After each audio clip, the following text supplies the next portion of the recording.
Welcome to this tutorial on destructuring declarations in Kotlin. Destructuring is a powerful feature that allows you to unpack objects into multiple variables. Think of it as opening a package and taking out each item individually.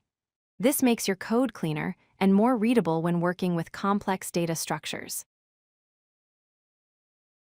So what exactly is destructuring? It's a convenient syntax that lets you unpack objects into multiple variables in a single declaration. Instead of accessing each property of an object separately, you can extract all the values you need in one elegant line of code. This feature saves time and makes your code much easier to understand. Let's look at the basic syntax of destructuring. You use the val keyword, followed by parentheses containing your variable names separated by commas. Then you assign an object to these variables using the equal sign.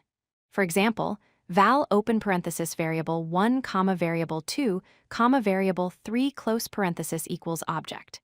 This single line creates 3 new variables from the object's components. Here's a practical example using a data class. We define a person data class with name and age properties. Then we create a person instance with the values Alice and 30. Now comes the magic part. We can destructure this person object into separate name and age variables using the syntax val open parenthesis name, age close parenthesis equals person. When we print these variables, name gives us Alice and age gives us 30. It's that simple. Behind the scenes, destructuring relies on special functions called component functions. When you write val open parenthesis name, age close parenthesis equals person, Kotlin automatically translates this into calls to component 1 and component 2 functions. So val name equals person.component1 and val age equals person.component2. Data classes automatically generate these component functions for you, which is why destructuring works seamlessly with them. You can also enable destructuring for your own custom classes. You need to define component functions marked with the operator keyword. In this example, we have a result class with value and error properties. We define operator funComponent1 to return value and operator funComponent2 to return error. Now we can destructure a result instance just like we did with the data class. This gives you full control over what gets extracted and in what order. Sometimes you don't need all the components from an object. Kotlin lets you skip unwanted values using an underscore.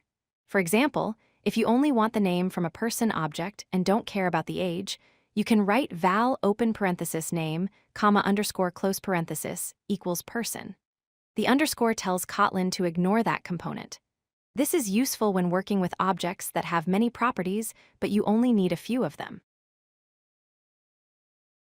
Destructuring is extremely useful in several common scenarios.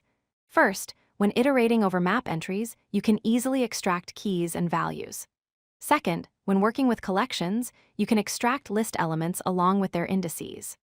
Third, when functions return multiple values, destructuring makes it simple to capture them. And finally, you can use destructuring in lambda expressions to work with parameters more efficiently. These use cases make destructuring an essential tool in your Kotlin programming toolkit. If you like this video, hit that like button and don't forget to subscribe. Visit codelucky.com for more such useful content.